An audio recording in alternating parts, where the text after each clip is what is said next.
कि उस फेलिंग में, उस रिलेशनशिप का जब एंड होता है तो वहाँ आपका एटीट्यूड, वहाँ भी बच्चे मुझे बहुत ढूंढते थे, टीचर्स ढूंढते थे कि आप बहुत अच्छा मोटिवेट करते हैं। मेरी जिंदगी का अल्टीमेट गोल ही वही था। मैं पूरे इंडिया के एजुकेशन सिस्टम पे ही क्वेश्चन मार्क लगा। मंजिल को पाना इतना आसान नहीं है। लोग चल तो रहे हैं मगर दिशा का ज्ञान नहीं है। भरे पड़े हैं इस जहां में ऐसे लोग जो जिंदा तो हैं मगर उनमें जान नहीं है। ऐसे ही लोगों के अंदर अपने आवाज के दम पर ऊर्जा का संचार भरते हैं। उनसे आज हम आपको मिलाने जा रहे हैं, जो कि हमारे बिहार के जाने माने ग्रेट पर्सनालिटी है, डॉक्टर अभिषेक श्रीवास्तव जी। आपका बहुत बहुत धन्यवाद हमारे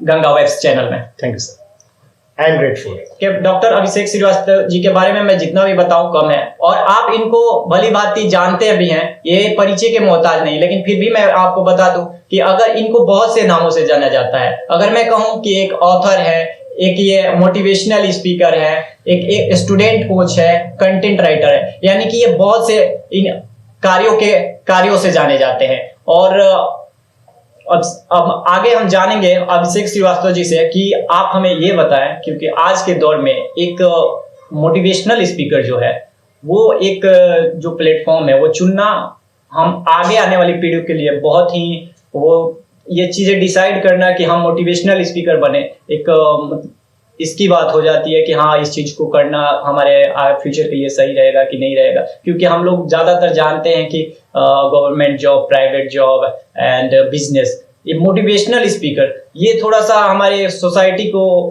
कितना आगे तक ले जाएगा या कितना स्कोप है इसके बारे में। बिट्टू जी, सबसे पहले तो बहुत बहुत धन्यवाद, आपने मुझे इस योग्य समझा कि मैं आपके शो में आ सकूं।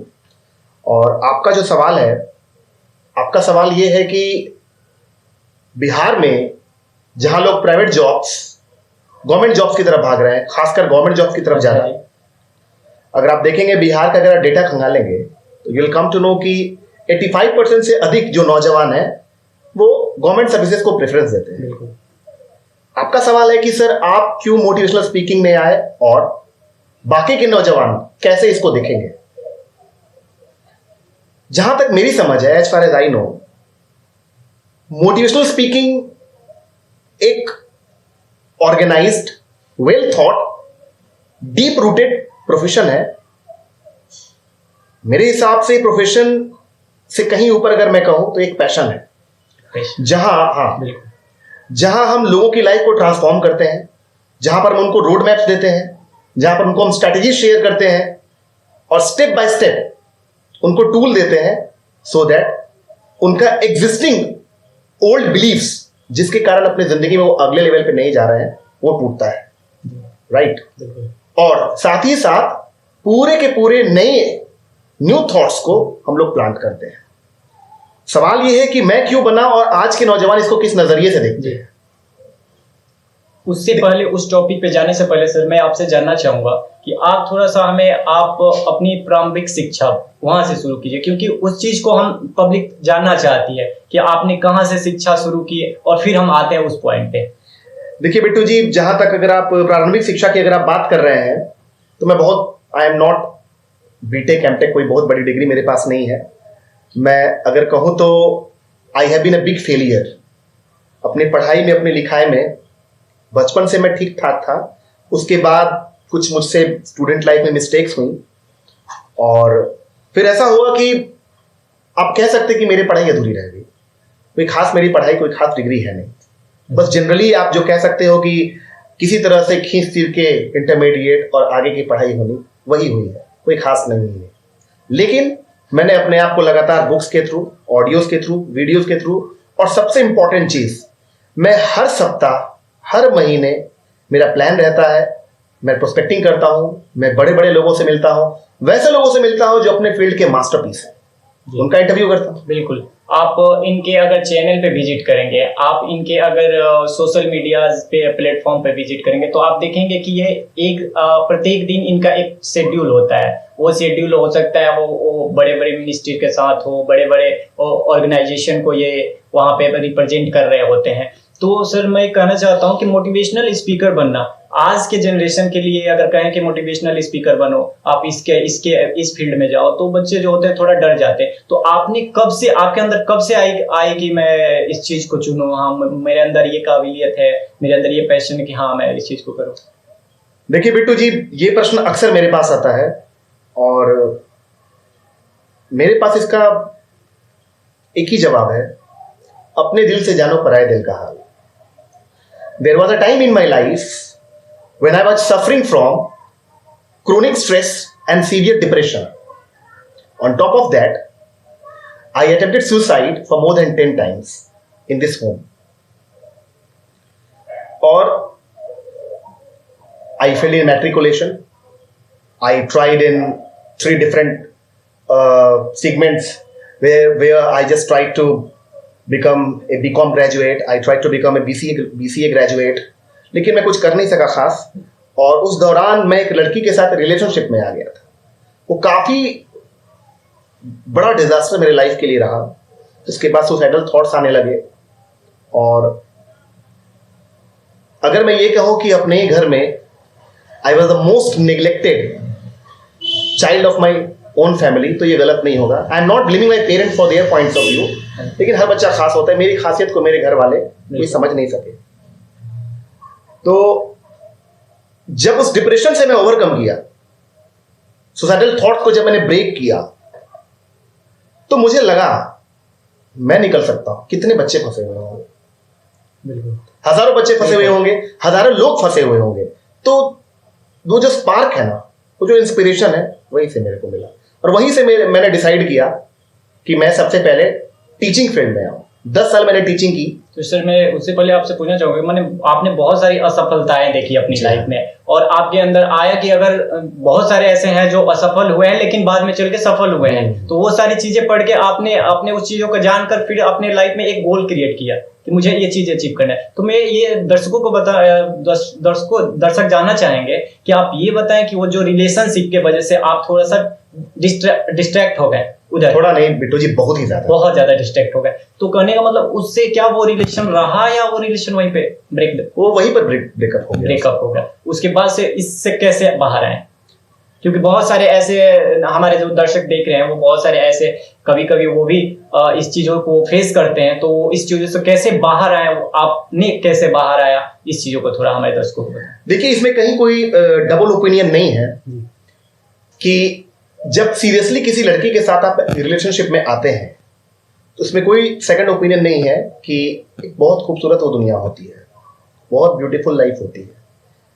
लेकिन ब्रेकअप के बाद जो उसका आफ्टर शॉक्स है, जो उसका ट्रेमर्स है, वो काफी अनबीरेबल होता है। क्योंकि अगर आप सच में सच्चे दिल से किसी से प्यार कर रहे हैं और किसी वजह से गलती किसी की भी हो, वो रिश्ता टूटता है, तो तकलीफ बहुत होती है।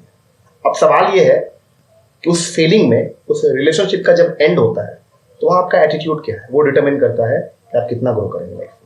It totally depends on your attitude. थोड़ा मुश्किल है, क्योंकि मैंने प्रैक्टिस किया है। It takes time to come out of a bad relationship. ये समय लगता है, लेकिन कुछ मेंटल प्रैक्टिसेस ऐसे हैं, कुछ अफर्मेशंस हैं, कुछ आप कह सकते हो कि मेंटल थॉट्स को हम लोग को जनरेट करना पड़ता है, और in due course of time अगर आप करना चाहें तो आप कर सकते हैं।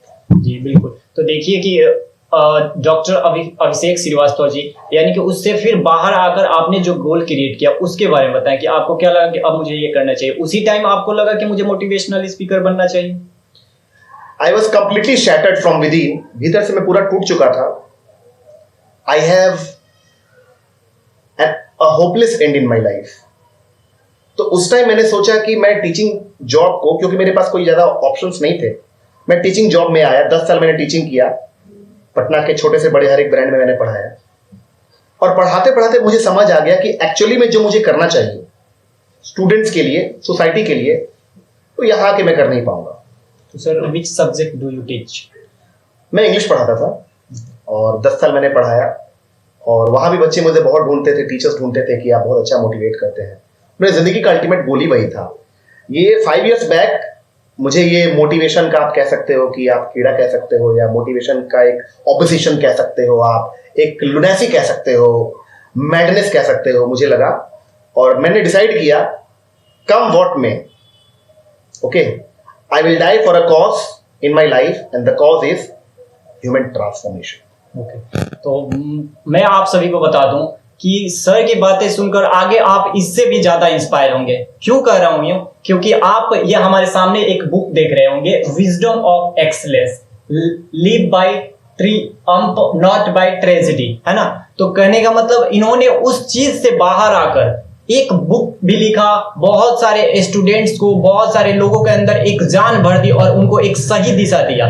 तो आगे आपको सर और भी बहुत ज्यादा इंस्पायर करेंगे, क्योंकि मैं आप हमारे सामने देख सकते हैं बहुत सारी ट्रॉफियां भी हैं, जो ट्रॉफियां सर को मिली है बिहार में। अलग अलग जगहों पर जाकर सर बहुत लोगों को इंस्पायर करते हैं, जैसे कि अभी ही इनको फिलहाल में बिहार प्रतिभा सम्मान से सम्मानित किया गया। इनको बहुत ऐसे प्रोग्राम होते हैं जहां पे इनको गेस्ट ऑफ ऑनर के रूप में इनको सम्मानित किया जाता है। ऐसे अनेकों सम्मान इनको दिए गए हैं। और अभी हाल ही में अगर बात करूं बिहार प्रतिभा सम्मान की, तो इससे जस्ट थोड़े पहले इनको उत्कृष्टता सम्मान 2022 ये उससे भी इनको नवाजा गया है। तो ये आगे चलकर आपको और भी ज्यादा इंस्पायर करेंगे। तो आप इस वीडियो में जरूर आगे तक बने रहें और इस वीडियो को देखते रहें। तो सर मेरा अगला सवाल है कि आपने उस चीजों से बाहर निकलकर 10 साल 5 साल आपने टीचिंग को दिया, है ना। तो सर उसके बाद आपकी जर्नी क्या रही बनना? उसके बाद मैं समझ गया कि मैं एक फुल फ्लेज्ड मोटिवेशनल स्पीकर बनके ही अपने गोल्स को अचीव कर सकता हूं। और मेरा गोल बड़ा सिंपल है। मेरा गोल बिट्टू जी है कि मैं आपको आपके गोल से मिला दूं। तो कहने का मतलब कि एक इंसान जो होता है वो अपने गोल पाने के लिए बहुत सारी मेहनत करता है, लेकिन ये कितनों के गोल को अचीव कराते हैं। तो ये बहुत बड़ी बात आपने कर दी। हमारे दर्शक इस वीडियो को देखकर लाइक कमेंट जरूर करेंगे, क्योंकि बात बिहार की हो रही है और बिहार की जब बात होती है तो हमारे दर्शक पीछे नहीं हटते, शेयर लाइक कमेंट दबा के करते हैं। तो आप लोग शेयर लाइक कमेंट जरूर कीजिएगा। तो सर इस चीजों से बाहर निकले, फिर आपने अपना एक गोल सेटअप किया कि हाँ मुझे मोटिवेशनल स्पीकर बनना है। तो उसके बाद आपने पहला ऐसा कौन सा ऐसा स्टेज पे गए कि वहां से लगा कि हाँ मैं कुछ कर लिया, मैं उस चीजों से अब बाहर निकल गया? देखिए स्टेज तो बहुत सारे मिले, मंच बहुत सारे मिले। कोई ऐसा जो यादगार रहा आपका? मेरा हर एक प्रोग्राम यादगार रहता है, लेकिन फिर भी उसमें से स्पेशल सर? स्पेशल आप कह सकते हैं कि रिसेंटली मेरा एक प्रोग्राम हुआ था इंग्लिश एकेडमिया इंस्टीट्यूशन में। हाँ जी। प्रोग्राम बड़ा अच्छा रहा, बच्चों ने काफी रिस्पांस दिया और मैंने भी बहुत प्रयास किया कि अपना बेस्ट दूं और काफी अच्छा रहा। फिर इन्वेंटर्स कोचिंग बोरिंग रोड में है, वहां मेरा प्रोग्राम हुआ और वहां भी मैंने बहुत अच्छा काम किया। उसके बाद उसके कितने दिनों तक स्टूडेंट्स और वहां के फैकल्टी मुझे कॉल करके थैंक्स कह रहे थे प्रोग्राम के लिए। फिर बीच में कोरोना की वेव आ गई, तो फिर से मेरा प्रोग्राम जो है वो लाइनअप में है। कुछ स्कूल्स वगैरह हैं, वहाँ हमारा प्रोग्राम्स है। फिर IIT कॉलेजेस वगैरह है, वहाँ मैं लाइनअप कर रहा हूँ, वहाँ होपफुली हमारा प्रोग्राम होगा। फिर मनीष सिसोदिया जी जो है हमारे जो दिल्ली के चीफ मिनिस्टर हैं, वहाँ भी मेरी बात हो रही है। वहाँ भी संभवतः मेरे उनके जो स्कूल्स हैं गवर्नमेंट स्कूल्स, वहाँ भी मेरा प्रोग्राम होने की बात हो रही है दिल्ली में जी। तो मैं आपको बता दूं कि आगे अब सर बिहार में तो धमाल मचा ही चुके हैं, अब दिल्ली की ओर बढ़ रहे हैं और दिल्ली में भी धमाल मचाने वाले हैं, है ना। ठीक है, धमाल मचाना आप अपनी लैंग्वेज में you're right in the sense मतलब कि एक लोगों के अंदर क्या कहते हैं, उनके गोल के प्रति बहुत ही ज्यादा जागरूक करने वाले हैं। उनके अंदर वो पैशन को बहुत आगे तक ले जाने वाले हैं। आपकी लैंग्वेज में आप कह सकते हैं धमाल मचाना। मेरे लैंग्वेज में मैं कहूंगा लोगों की लाइफ को टच करना, उनकी लाइफ को ब्यूटीफाई करना, उनको अवेक करना, उनको इग्नाइट करना, उनको एलिवेट करना, उनको एम्पावर करना। बेसिकली मेरा जर्नी इसी चीज के लिए हुआ है। मैं सुबह उठता ही इसीलिए हूँ कि मेरे चाहने वाले और जो न भी चाहने वाले जितने सारे लोग हैं उनके जीवन में परिवर्तन आ सके। उठता ही सुबह इसलिए हूँ, जिंदा ही इसीलिए हूँ। तो फिर अब मैं आपसे कुछ प्रश्न पूछना चाहूंगा। अभी के सिचुएशन जो है, हमारे दर्शक जो है, खासकर हमारे दर्शक जो है स्टूडेंट्स हैं, जो और कुछ ऐसे दर्शक हैं जो 24 to 32 के एज के हैं। तो ये इनका कहीं ना कहीं एक गोल है ना। तो बहुत सारे ऐसे दर्शक हैं जो गवर्नमेंट जॉब्स की प्रिपरेशन कर रहे हैं। बहुत सारे ऐसे स्टूडेंट्स हैं जो कि अभी टीन एज में है, वो आर्मी वगैरह का प्रिपरेशन कर रहे हैं। और हमारा जो बिहार का जो शिक्षा व्यवस्था है थोड़ा सा लचर हो गया है ना। अगर मैं बात करूं बिहार की शिक्षा व्यवस्था की, तो हमारा जो ग्रेजुएशन बिहार बोर्ड ले रहा है, यूनिवर्सिटी ले रही है, वो 3 साल का 5 साल में दे रही है। तो हमारे बच्चे कहीं ना कहीं डिमोटिवेट हो रहे हैं इससे। और अगर बात करें, अभी बीपीएससी हाल ही में हुआ था, है ना, तो बीपीएससी में भी आपने देखा कि पेपर लीक हो गया। और जो स्टूडेंट्स जा रहे हैं बीपीएससी का पेपर देने, अगर उनका मान लीजिए कि वो उनका एज अभी 37 है और पेपर लीक हो गया, उनका क्या हो गया कि एज जो है लैप्स कर गया, तो अब उनके लिए एक बहुत बड़ी चुनौती आ जाती है यहाँ पे कि अब आगे क्या। तो मैं चाहूंगा, अभी हाल ही में रिसेंटली मैंने एक पोस्ट पढ़ा था कि एक आर्मी की तैयारी करने वाला जवान जो है कि वो सुसाइड अटेम्प्ट कर लिया। तो ऐसे ऐसे विचार आने लगते हैं, तो उनको मैं चाहूंगा कि आप ही हैं जो बेहतर उन लोगों को डायरेक्शन दे सकते हैं, दिशा दे सकते हैं कि नहीं, इससे हम बाहर आ सकते हैं, क्योंकि आप इस चीजों को बहुत करीब से देखा है और निकल कर कुछ किया है, बहुत सारे सम्मान भी आपको मिले। तो मैं चाहूंगा सर कि दर्शकों को थोड़ा इस चीज के। देखिए Bittu ji, first and foremost, failing is not a crime. If you want to become successful, double your failure rate, किसी एक महापुरुष ने कहा है। आपका सवाल है कि सर अभी जो बिहार की स्थिति है, शिक्षा की स्थिति है, मैं पूरे बिहार की बात आप छोड़ दीजिए, मैं पूरे इंडिया के एजुकेशन सिस्टम पे ही क्वेश्चन मार्क लगा रहा हूं। देखिए, एक बहुत बड़े स्कॉलर है केन रॉबिन्सन, और केन रॉबिन्सन ने एक टेडेक्स टॉक दिया है, डू स्कूल्स किल क्रिएटिविटी। तो अगर आप उस टेडेक्स टॉक को देखेंगे तो आपको समझ में आएगा। और मैं एजुकेशन में बहुत लंबा काम कर रहा हूं, बहुत समय से काम कर रहा हूं, मेरे को एजुकेशन में काम करते हुए कम से कम 15 साल हो गए हैं। मैं इसलिए कह रहा हूं कि इंडिया का एजुकेशन सिस्टम इनकॉम्पिटेंट है। आप कोई भी रिसर्च, आप नास्कॉम का रिसर्च ले लें, आप नारायण मूर्ति जी का स्टेटमेंट ले लें, जिन्होंने स्टेटमेंट दिया था 90% of engineering graduates are unemployable, including IIMs and IITs, which after some time became controversial. But I do agree with him. India के एजुकेशन सिस्टम में मैं 5 चीजें ढूंढता हूं, ठीक है, जो लाइफ स्किल्स है, जो मुझे नहीं मिलता है। Character, commitment, courtesy, courage and conviction, ये मुझे नहीं मिलता है। क्रिटिकल थिंकिंग मिलती है, क्रिएटिविटी में भी मिले, कोलैबोरेशन मिले, ठीक है, ये चीजें मिल सकती हैं, लेकिन लाइफ स्किल्स ये नहीं मिल रही है। और अभी मैं बात कर रहा था आपको कि नास्को का डेटा आप निकालें, आप SHM का डेटा निकालें, आप कोई भी डेटा निकालेंगे तो आप एसर का अगर आप निकालते हैं, एनुअल स्टेटस एजुकेशन रिपोर्ट का अगर आप डेटा निकालते हैं, तो आपको मिलेगा 93% of Indian youths are unemployable. अभी रिसेंटली अगर आप देखेंगे 368 चपरासी की बहाली के लिए 23 लाख आवेदन गए थे, और जो आवेदन दे रहे थे वो बीटेक्स थे, एमटेक्स थे, पीएचडी वाले थे, ग्रेजुएट वाले थे, पोस्ट ग्रेजुएट वाले थे। तो सर इसका कारण बताएं कि आखिर क्यों ऐसा? देखिए, इसका कारण बहुत सारा कारण है, एक कारण नहीं है, और एक बहुत लंबी बात इस पे होगी, लेकिन अगर जल्दी में, अगर आप शॉर्ट में चाहते हैं इसका आंसर, इसका सबसे बड़ा कारण ये है कि हम सभी भारतीयों में एक स्ट्रॉन्ग कैरेक्टर की कमी है। जब हम लोग पैसे को ही सब कुछ मान लेते हैं और सोचते हैं कि मेरा पैसा आना चाहिए, तो वहां स्वार्थ आ जाता है, पैसा के पीछे वैल्यूज आता नहीं। और एजुकेशन का मतलब होता है वैल्यू बेस्ड एजुकेशन। वैल्यूज तो है नहीं, बिल्कुल, हाँ, वैल्यूज तो है नहीं। हाँ। आज अगर एक छोटा सा एग्जांपल बिट्टू जी मैं आपको कहूं, एक पढ़े लिखे आदमी से या आप एक्सपेक्ट कर लेंगे कि अगर ट्रैफिक रूल पे अगर वो आ रहा है, ट्रैफिक सिग्नल पे, तो ट्रैफिक तोड़ेगा कि नहीं तोड़ेगा रूल को, इसकी गारंटी है? गारंटी नहीं। वो छोटी सी चीज है। हाँ।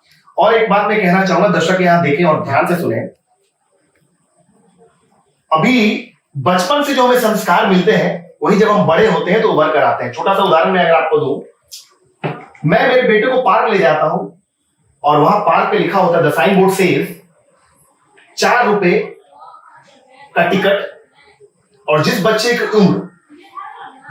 की उम्र 4 साल से कम है उसका टिकट फ्री है। मैं ही खुद अपने बच्चे को झूठ सिखाता हूं और कहता हूं कि काउंटर पे तेरी अगर उम्र पूछी जाएगी तो तू बोल देना 3 साल। अभी देखिए, 1-1 रुपए के लिए मैं खुद अपने बच्चे से झूठ बुलवाता हूं। अभी इतना मैं गिर चुका हूं। वही बच्चा बड़ा होके 2 रुपए के लिए 2000 के लिए अपने देश को भी बेच देता है। और मैं इसका साक्ष्य दे रहा हूं आपको, आप पढ़िए। अभी रिसेंटली बॉम्बे जो ब्लास्ट हुआ था, उसकी जो रिसेंट जजमेंट जो आई थी, जजमेंट आप पढ़े थे, मैंने पढ़ा था, उसमें क्या था? RDX was cleared through immigration custom escorted to site by people in uniform to the tune of 20 lakhs। आप देखें कि पढ़ा लिखा आदमी 20 लाख रुपए के लिए आतंकवादियों को बोल रहा है कि आ जाओ हमारे देश में। He doesn't care कि एक दिन का बच्चा को भी जो जन्म लेता है आतंकवादी मार देगा, लेकिन उससे उसको कोई लेना देना नहीं है, लेकिन 20 लाख रुपए उसको मतलब है। कहाँ जा रहे हैं? हमारे कैरेक्टर की में कमी हो रही है, हमारे अंदर एक स्ट्रॉन्ग कैरेक्टर की नीड है ना भाई। देश का चरित्र जब तक नहीं सुधरेगा कुछ भी नहीं बदलेगा। देश का चरित्र सुधारना पड़ेगा और हमें शुरुआत खुद से करनी होगी। अगर हम खुद बदलेंगे तो ही देश बदलेगा। एक स्ट्रॉन्ग कैरेक्टर की नीड है हमारे देश को। अगर एक स्ट्रॉन्ग कैरेक्टर होता है तभी हमारा देश जाकर मजबूत बनेगा और हमारा राज्य मजबूत बनेगा। तो मैं बेसिकली कहना चाहता हूँ कि जैसे बिहार शिक्षा जो लचर हो गई है, वो सारी चीजें तो सर है, लेकिन क्या कमी है कि हमारा जो 4 साल 5 साल में जो पेपर हो रहे हैं तो उनसे बच्चे किस तरह बाहर निकले, उस चीज को मुझे जानना है थोड़ा सा। कि मतलब जैसे कि वो सुसाइड अटेम्प्ट ना करें, वो समझे कि हमारा लाइफ आगे भी बचा है, हम आगे इससे बेहतर। जैसे कि आपने अगर मैं बात करूं कि अगर मैं ग्रेजुएट हूं, मैं अपने आप पर लेता हूं कि मैं ग्रेजुएट हूं, मैं इंजीनियरिंग किया हूं, तो अगर सक्सेस का मैं अगर कहूं कि मैं सक्सेस हूं या सर सक्सेस है, तो ये कहूंगा कि सर सक्सेस है, क्योंकि ग्रेजुएशन और बीटेक ये सब सफलता के ये नहीं होते हैं। हाँ, मापदंड नहीं है। सफलता आपके कामों से जानी जाती है, सफलता आपके लाइफ स्टाइल से जानी जाती है कि आप क्या सफल है, आपका कैरेक्टर से जाना जाता है, आपके गोल्स किसके प्रति हैं, आपके गोल्स स्वयं तक वो सीमित है या आप सबको रिप्रेजेंट कर रहे हैं, आप सबको साथ लेकर चल रहे हैं, तब आप एक सफल इंसान हैं। और सर वही काम कर रहे हैं। अगर मैं कहूँ कि सर ने क्या, इनकी क्वालिफिकेशन क्या है, इन्होंने क्या शिक्षा ली, तो मैं कहूँगा इन्होंने बहुत बड़ी शिक्षा ली है कि ये एक परिवार को नहीं बल्कि एक पूरे समाज को जोड़ रहे हैं, और एक समाज ही नहीं बल्कि पूरे देश को भी कहीं ना कहीं जोड़ने का काम कर रहे हैं। तो सर आप इस चीजों को थोड़ा सा मैं कहूँगा एक लाइन में बता दें कि हमारे जो दर्शक देख रहे हैं, जो इन सब कार्यों को कर रहे हैं, वो इनसे बाहर कैसे आए और कैसे आगे चलकर फिर अपने लाइफ में गोल्स को सेटअप करें। मैं नहीं कर रहा हूँ कि बीपीएससी को ना छोड़ दें, आर्मी को छोड़ दें, वो उसी को फिर से उसमें लगे। अगर लेफ्ट कर गया है उनका एक, तो सरकार से वो चीजों को मांग करे, उस चीजों को ले, क्योंकि वो उनका हक है, और उस चीजों को फिर से वो चीजों को एक से, जैसे आपने बताया ना कि स्ट्रॉन्ग कैरेक्टर, तो वो ही इस्तेमाल करे, है ना। एक गलत कैरेक्टर को लेकर आप चलिएगा तो देश फिर तितर बितर वाली बात हो जाएगी, वो खराब हो जाएगी, समाज जो होगा हमारे गलत डायरेक्शन में चले जाएगा। तो उस चीजों को आप थोड़ा सा हमारे दर्शकों को बताएं। देखिए, इसमें 2-4 सवाल आप पूछ रहे हैं। हाँ जी। पहली बात तो ये है कि जो नौजवान है, हाँ, उनका कहना है कि नौकरी नहीं मिल रही है, हाँ, सिस्टम में धांधली है जी, यही, और 3 साल का पढ़ाई 5 साल में हो रहा है। पहली बात तो ये है कि जो गवर्नमेंट सर्विस है, आज मैं खुल के बच्चों को बता रहा हूं, यहाँ बहुत ध्यान से समझिएगा, और मैंने रिसर्च किया, आप रिसर्च कर लेना, बिल्कुल सही चीज बता रहा हूं। एक चपरासी के पद के लिए 8 लाख 9 लाख उम्मीदवार आ जाते हैं।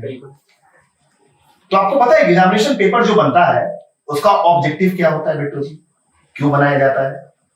एग्जामिनेशन पेपर इसलिए बनाया जाता है कि 9 लाख में से ज्यादा से ज्यादा बच्चों को क्या किया जाए, छांटा जाए, उस लेवल का पेपर सेट किया जाता है। इस लेवल का नहीं कि हर एक बच्चे का इंडिविजुअल जो टैलेंट है उस पर फोकस किया जाए। आप देखिए, कोई भी गवर्नमेंट सर्विस का आप एग्जाम देके आते हो, लेकिन उसकी ट्रेनिंग उसे मिलती है क्या? रेयरली। अगर होगा भी तो एक्सेप्शन, तो और जगह हर जगह रेयरली। अगर आप बैंकिंग एग्जाम देते हो हर चीज में, तो आप देखते हो कि जीके जीएस सारी चीजें आती हैं, लेकिन आप बैंक के जब काउंटर में बैठते हो, तो हमारे यहाँ फैमिली में बहुत सारे लोग बैंकर्स हैं, बताते हैं कि 8th पास लड़का भी, 5th क्लास लड़का भी सीबीएसई का, वो बैंक का काम कर सकता है। बिल्कुल। तो वो क्वेश्चन पेपर ही सेट किया जाता है इसलिए ताकि लोगों को साइड किया जाए।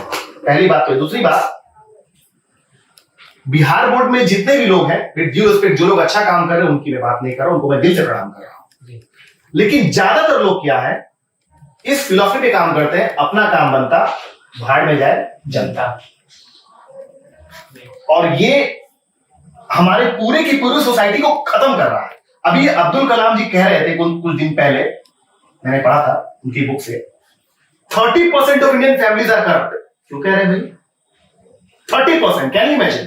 30% भारत के जो परिवार करप्ट है। क्यों कह रहे हैं? करप्शन हमारे घर से शुरू हो रहा है। बिल्कुल। और घर से देख शुरू हो रहा है, घर से बाहर निकलते शुरू हो जा रहे हैं। एजुकेशन सिस्टम की जहां तक आप बात करें, बिहार में 3 साल का 5 साल पे हो रहा है, बीपीएससी का पेपर लीक हो रहा है, ये सारी चीजें हो रही है। आपको क्या लगता है ये चीजें बंद होंगी बिहार में? आप बताइए। अगर ऐसी व्यवस्था रही तो बिल्कुल बंद नहीं है। जो व्यवस्था चल रही है उसमें बिल्कुल बंद नहीं है, क्योंकि ये सालों साल से हम देखते आ रहे हैं, हमारे दर्शक जो हैं, इसमें से जो स्टूडेंट वो झेलते आ रहे हैं इस चीज को। कुछ चीज और मैं बताना चाहूंगा, जो बच्चे अभी तैयारी कर रहे हैं, जो सुसाइड कर रहे हैं या जो भी कुछ कर रहे हैं, सबसे पहले अगर आप सुसाइड कर रहे हैं तो आप 1 नंबर के गधे हैं। बिल्कुल 1 नंबर के आप गधे हैं, क्योंकि सुसाइड का थॉट्स मुझे भी आया है, वो आपका माइंड उस डायरेक्शन में वर्क करना शुरू कर देता है। माइंड के अगर आप न्यूरोलॉजी में यहाँ पूरा नहीं समझा सकता, we do not have that much time, but short में मैं कहूं तो बचपन में आपका इन्वॉल्वमेंट कैसा रहा है, किस कंपनी, किस एसोसिएशन, किस फैमिली, किस पेरेंट्स, किस सोसाइटी, किस स्कूल से आप निकल के आए हो, उससे आपका क्या बन जाता है, थॉट्स और बिलीफ बन जाता है, जिससे आपका बिहेवियर बनता है। दूसरी बात, आप कहां से निकल के, जैसे मान लीजिए आपने भी बताया कि एक आर्मी के बच्चे ने, मतलब आर्मी वाला का तैयारी जो कर रहा था, आर्मी का जो प्रिपरेशन कर रहा था, अभी आपने बताया कि आर्मी का प्रिपरेशन कर रहा है एक नौजवान ने सुसाइड कर लिया। सुसाइड अटेम्प्ट कर रहा है। कुछ लोगों ने किया भी होगा, हम लोग के पास नहीं है। मैं आपको बताऊं, वो सुसाइड इसलिए कर रहा है क्योंकि उसको लग रहा है कि लाइफ का क्या हो गया, दी एंड हो गया। उसका कॉन्फिडेंस कहां है? उसकी होप खत्म हो जा रही है। होप फॉर सर्वाइवल तो नहीं है, वेयर इज दिस कॉन्फिडेंस? क्या हमने और हमारे स्कूल ने उस बच्चे को पढ़ाया पिछले 15, 20, 25 साल? उस बच्चे में इतना भी कॉन्फिडेंस नहीं है, उस बच्चे में इतना भी कह सकते हैं आप रेजिलियंस नहीं है कि वो बाउंस बैक कर सकते। तो हम लोग की भी गलती है, हमारे समाज की गलती है, पेरेंट्स की गलती है। और वैसे सुसाइड इसलिए भी होते हैं कुछ हद तक, फैमिली का क्या उसका कल्चर रहा है, फैमिली की कहीं हिस्ट्री तो नहीं थी सुसाइड की, चेक करना पड़ेगा। अच्छा। या फिर किसी रिलेशनशिप कहीं तो एंड नहीं हो रहा है क्योंकि नौकरी नहीं मिल रही है, तो जिसे विवाह करना चाह रहा है कहीं वो तो बात नहीं है। ये बहुत बड़ा कारण है सर, बहुत बड़ा कारण है, बहुत बड़ा कारण। लोग इसको इग्नोर कर देते हैं, पेरेंट्स इसमें बात नहीं करते हैं, पेरेंट्स इसमें बात नहीं करते हैं। अगर मैं जिस जमाने में 11th में एक रिलेशनशिप में मैं आया, आई वाज सीवियरली ब्रोकन। मैं आपको बताया कि मैं आज भी अगर मतलब मैं बता नहीं सकता, आज थोड़ा बताना इंटरव्यू में आसान है, उस रात उस समय वो बिल्कुल आसान नहीं था। It was very very you can say depressing and full of detection. अब जैसे वो बच्चा तैयारी कर रहा था, सुसाइड कर लिया, तो रीजन चेक करना पड़ता है। दूसरी चीज क्या है कि बच्चे के बिहेवियर को चेक करना बहुत जरूरी है। एग्जाम के बाद, एग्जाम दे के आया, हम लोग उसको बहुत ही केयरलेसली ले रहे हैं। हो सकता है कि वो डिप्रेशन का शिकार हो चुका है और हमने उसकी कोचिंग नहीं करी, हमने उसकी काउंसलिंग नहीं करी, और बच्चे ने तुरंत क्या किया, स्टेप ले लिया। उसके बिहेवियर को चेक करना बहुत जरूरी, माइन्यूटली चेक कीजिए। और ऐसा कब होगा, जब पेरेंट्स और टीचर से बच्चा क्या है, कनेक्ट रहेगा। कनेक्टेड तो है नहीं। तो कहने का मतलब सर का एकमात्र यही कहना है कि अगर जो स्टूडेंट्स हैं जो इस चीज को फेस कर रहे हैं, अगर उनका फैमिली उससे कनेक्ट रह रहा है, उनके गुरु उनसे कनेक्ट रह रहे हैं, तो बच्चा वो कभी भी ऐसा नहीं लेगा। उनकी शिक्षा व्यवस्था जो पहले से जो है एकदम स्ट्रांग रही होगी, तो बच्चा के अंदर बिलीफ सिस्टम एक होगा जिससे वो आगे उभर कर आ सकते हैं। तो वो कहीं ना कहीं वो बिलीफ सिस्टम की कमी आप बता रहे हैं। बिल्कुल, ये एक बहुत बड़ा कारण हो सकता है कि उसके अंदर बिलीफ सिस्टम कमी है जिससे वो चीजें करता है। लेकिन हम और डॉक्टर अभिषेक सर आपसे चाहेंगे कि आप इन सब चीजों से बाहर निकल सकते हैं, क्योंकि आपके सामने अगर कहूं तो आपको इंस्पायर करने के लिए डॉक्टर अभिषेक सर हैं, जो कि उतने बड़े चीजों से बाहर निकलकर बहुत सारे सम्मान को इन्होंने अचीव किया है। तो ये एक बहुत बड़ा कारण हो सकता है। सर का मैं जब पढ़ रहा था प्रोफाइल, तो प्रोफाइल में एक चीजें पढ़ा जो मैं सर से जानना चाहूंगा कि ड्रीम्स, पैशंस और एक्शन, थोड़ा सा इसको हमारे दर्शकों को बताएं कि उन लोग के अंदर एक थोड़ी सी और देने को। एमिंग स्मॉल इज क्राइम, छोटा लक्ष्य का अपराध है, पहले ये समझिए। लक्ष्य बड़ा बनाना चाहिए, लक्ष्य हमेशा सपने बड़े देखो, औकात से बड़े होने चाहिए। हमेशा इंसान जिंदगी में उतना ही बड़ा करता है बिट्टू जी जितना बड़ा सोच सकता है, और बड़ा करने के लिए नहीं, बड़ा सोचने के लिए पहुंचे। बिल्कुल बिल्कुल। तो ड्रीम्स पैशन एक्शन, ये मेरा टैगलाइन है। लोगों में एक ड्रीम को देना, एक एम्बिशन को इग्नाइट करना, ये मेरा काम है। मैं कमिटेड हूं इसके लिए। अभी आप मेरे से मिल रहे हो, ज्यादा ज्यादा मैं आपको इतना इंपावर कर दूंगा और आप में बिलीव को जनरेट कर दूंगा, you can do a lot of things, you can accomplish great things in life. बिल्कुल, आपसे मिलकर हमें ऐसा प्रतीत हो रहा है अभी से ही। इट्स तो ये चीजें हैं एक्शन। कभी भी ऐसा न तो हुआ था, न हुआ है, न कभी होगा। सक्सेस जो है वो एक ओवरनाइट स्टोरी नहीं होती है दोस्त। बिल्कुल ठीक है, it takes tremendous amount of sweat, determination and long years of hardship in order to hog the limelight, right? बहुत समय लगता है, बहुत समय लगेगा, मुझे भी लगता था, लगा था, लगा है और आगे भी लगेगा। असफलताओं को बहुत सारे असफलताएं आपको मिलेंगी और बहुत सारी मुश्किलें आएंगी। किसी शायर ने लिखा है कि मुश्किलें दिल से इरादों को आजमाती हैं, ख्वाबों के पर्दे निगाहों से हटाती हैं। हिम्मत ना हार गिर के मुसाफिर, क्योंकि ठोकरें इंसान को चलना सिखाती है। बहुत बहुत शानदार। आप लोग इस बात पर जरूर लाइक कमेंट और शेयर कीजिए, क्योंकि ये गंगा वेव्स बिहार की बातें कर रही है और बिहार की बात आती है, पहले भी बोला हूँ अब भी बोल रहा हूँ कि लाइक कमेंट शेयर बहुत ज्यादा करना। बिल्कुल। और मैं आपको बता रहा था कि जिस तरीके से मैंने देखा है चीजों को, तो मैं यही चाहता हूं कि अगर लोग एफर्ट्स नहीं देंगे, अगर लोग एक्शन नहीं करेंगे, अगर लोग एक्शन टेकर नहीं होंगे, तो रिजल्ट्स कैसे मिलेंगे? तो रिजल्ट्स तभी मिलेंगे ना जब आप एफर्ट्स दीजिएगा। अगर आप एफर्ट्स नहीं दीजिएगा तो रिजल्ट्स नहीं मिलेंगे। और रिजल्ट कब आपका आता है? जब आप अपने पैशन पे काम करते हैं। पैशन का मतलब क्या होता है? Passion is when you are committed to something with no guarantee of any return. देखिए मैंने क्या कह दिया। Passion is when you are committed to something with no guarantee of any return. मतलब आप कमिटेड हो, आप कह रहे हो लुट जाऊंगा, बर्बाद हो जाऊंगा, फना हो जाऊंगा, लेकिन मैं अपने काम को हर बार अगले लेवल पे लेके जाऊंगा और मुझे किसी के अप्रूवल की जरूरत नहीं है। Day by day I am making my self better and better and better and better. और कुछ एक टाइम आएगा कि जब दुनिया की निगाह आप पर पड़ेगी ही और आप मजबूर कर दीजिएगा। आज मैंने शुरुआत बहुत छोटे से की थी। बहुत कम लोग ये जानते हैं कि मैं सड़कों पे हैंडबिल्स वगैरह बांटा करता था और मुझे दिन भर का 50 रुपए मिलता था। मैं पोस्टर्स वगैरह लेकर के एक अपना स्टॉल लगाया करता था, 50 रुपीज पर डे का मुझे मिलता था। मैंने वहां से शुरुआत की थी और आज काफी अच्छा लाइफ में कर रहा हूँ। मैंने कभी सोचा भी नहीं था कि इतना कुछ मुझे सम्मान मिलेगा और लोग मिलना चाहेंगे।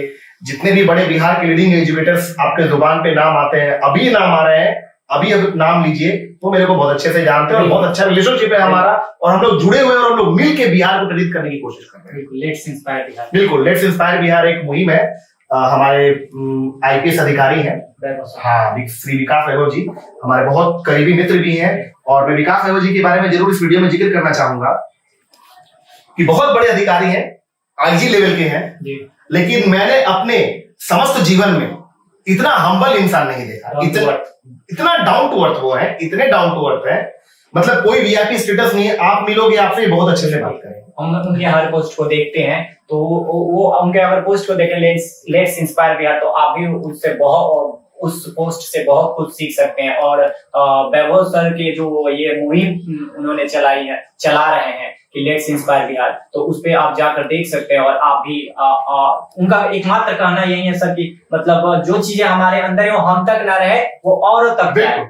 और यही हमारा भी क्या गंगा वेव्स का भी मुहिम है कि हम भी लेट्स इंस्पायर बिहार को थोड़ा सा इंस्पायर कर सके, बिहार को सही डायरेक्शन में, अगर जो अलग डायरेक्शन में जा रहे हैं उनको थोड़ा सा मैनेज कर सके। आगे भी आगे आपका एक मतलब आपने सेटअप किया है, आगे आप क्या करना चाहते हैं? अपकमिंग प्रोजेक्ट्स आपके क्या?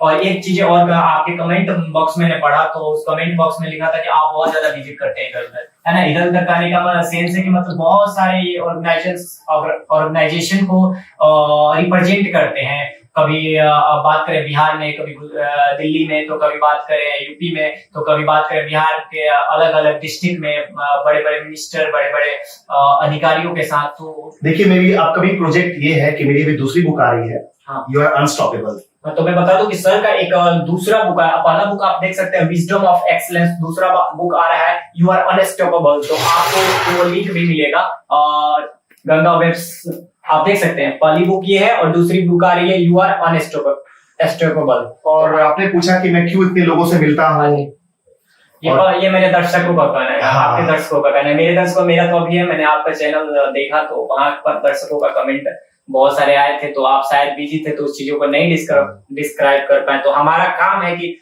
जिस ग्रेट पर्सनालिटी से मिलूं उनको देखूं और उनसे दर्शक क्या जानना चाहते हैं उस चीजों को भी रखूं। देखिए, सबसे पहली बात तो ये है, जैसे मैं नाम लेता हूं डीजीपी अभयानंद जी का।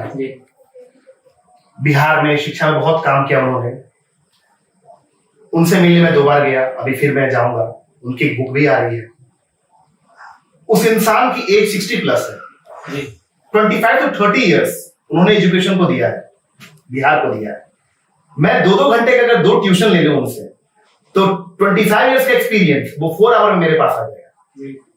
मैं यहाँ पे पर्पस यही है। मैं यहाँ आपको बता दूं, मैंने जब पढ़ रहा था जब 8th स्टैंडर्ड में, तो हमारे गुरु जी जो थे, तो हमको एक चीजें बताई थी जो आपने अभी बताया कि हम वर्षों तक पढ़ते हैं और एक प्रोग्राम में जाते हैं, तो प्रोग्राम जो है वो वर्षों का हमको एक्सपीरियंस दे जाता है, हमें नॉलेज दे जाता है। नॉलेज इन द सेंस मतलब किताबों की नॉलेज नहीं, एक लाइफ चेंजिंग नॉलेज। और यही सर का कहना है कि हमारे जो शिक्षा व्यवस्था है वो लाइफ चेंजिंग के ऊपर अगर फोकस करे और एक स्ट्रॉन्ग कैरेक्टर को ये करे तो बहुत आगे। आपका जर्नी हमारे दर्शक जान सके और वो बहुत हम यहाँ तक इंस्पायर हैं, तो हमें लगता है कि हमारे दर्शक भी बहुत ज्यादा आपकी जर्नी को सुनकर महसूस कर बहुत ही ज्यादा इंस्पायर हुए होंगे। तो हमारा जो चैनल है गंगा वेब्स, आप हम लोग गंगा के किनारे शूट भी कर रहे हैं, तो करने का मतलब हमें बिहार के अंदर एक रेवोल्यूशन लाना है कि हाँ, ये ऐसे ऐसे पर्सनालिटी हैं जो बिहार को एक नई दिशा दे सकते हैं। और तो आप हमारे चैनल के बारे में कुछ बोलिए कि हमारे दर्शक उस चीज को फॉलो करें, ज्यादा से ज्यादा लाइक करें, कमेंट करें, शेयर करें, क्योंकि हम उस चीजों को वैल्यूएबल कंटेंट देने का प्रयास डे बाय डे कर रहे हैं। देखिए बिट्टू जी, आपकी जो ये मुहिम है बहुत शानदार, जबरदस्त और जिंदाबाद है। It is magnificent, splendid, eternal. मैं इतना कहूंगा कि देखिए, एंटरटेनमेंट जो आप कंज्यूम कर रहे हैं, जिससे आपकी लाइफ बिल्कुल नहीं चेंज होगी और आपका बहुत सारा समय जा रहा है, थोड़ा एजुकेशन पे भी समय दें। एजुकेशन कंटेंट को लाइक करें, सब्सक्राइब करें, शेयर करें, और इनके चैनल को भी, गंगा वेव्स का नाम है इनके चैनल का, उसको आप सब्सक्राइब करें, लाइक करें और कमेंट करना मत भूलें। बिल्कुल। और एक कनेक्शन बिल्डअप करें इस चैनल से, और चैनल को दबा के शेयर करें। और वो कहते ना है, मां जानकी का जन्म स्थान, संस्कार का उत्थान हूँ, महावीर की तपस्या, बुद्ध का मैं ज्ञान हूँ, गुरु गोविंद का शौर्य, कुंवर सिंह की आन हूँ, मैं आपका बिहार हूँ। अवशेष आज भी चीखते, शिक्षा की पुकार हूँ, साहस जहां है गूंजता, उस चाणक्य की हुंकार हूँ, सामने पहाड़ हो तो दशरथ की दहाड़ हूँ, मैं आपका बिहार। अब कहना नहीं पड़ेगा, आप हमारे दर्शक लाइक कमेंट जरूर करेंगे और ज्यादा से ज्यादा करेंगे। तो आपको इस चैनल में बहुत बहुत धन्यवाद सर, हमारे साथ जुड़ने के लिए। Thank you.